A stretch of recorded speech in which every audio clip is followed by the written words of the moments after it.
New jersey স্টেডিয়ামে ফাইনালের মহারণ। প্রথম ম্যাচ ছাড়া পুরো টুর্নামেন্টে ধারাবাহিক খেলা স্পেনের প্রতিপক্ষ ডিফেন্ডিং চ্যাম্পিয়ন আর্জেন্টিনা। লাতিন ও ইউরোপিয়ান ফুটবলের এই লড়াইয়ের উন্মাদনায় মেতেছে পুরো বিশ্ব। আর এই ম্যাচকেই বিশ্বকাপের আর্জেন্টিনার সবচেয়ে কঠিন ম্যাচ হিসেবে দেখছেন বাংলাদেশে নিযুক্ত আর্জেন্টাইন রাষ্ট্রদূত। To play under big pressure. Argentina তাদের বিশ্বকাপের সবচেয়ে কঠিন ম্যাচটা খেলতে যাচ্ছে। স্পেনের দুর্দান্ত দল, তাদের শক্তিশালী ডিফেন্স লাইন আছে, তবে আমার বিশ্বাস আমরা ম্যাচ জিতব। Both of us.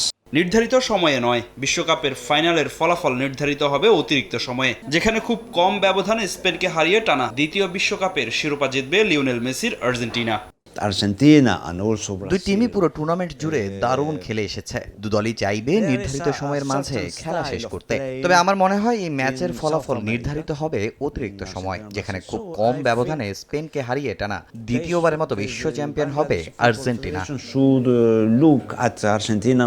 এবারের বিশ্বকাপের অনেক ম্যাচেই প্রত্যাবর্তনের গল্প রচনা করেছিল আর্জেন্টিনা। মেসির নেতৃত্বে দুর্দান্ত ছন্দে আছে আলবিসেলেস্তেরা। স্পেনের বিপক্ষেও সেই ধারা অব্যাহত রাখবে আর্জেন্টিনা। Bangladeshi football. আমি বাংলাদেশের আর্জেন্টাইন ফ্যানদের উন্মাদনা দেখেছি। অন্তত তাদের জন্য হলেও মেসিদের ম্যাচটা জেতা প্রয়োজন। আর্জেন্টিনা প্রতি ম্যাচে শেষ মুহূর্তে ম্যাচ জিতিয়েছে, এটা তাদের আত্মবিশ্বাস যোগাবে। That can be useful here, for example. Golden বুটের রেসে কিলিয়ান এমবাপ্পের চেয়ে পিছিয়ে পড়েছেন লিওনেল মেসি। তবে মেসির হাতে বিশ্বকাপ উঠলে তা নিয়ে কোনো আক্ষেপ থাকবে না বলে জানান বাংলাদেশে নিযুক্ত আর্জেন্টাইন রাষ্ট্রদূত।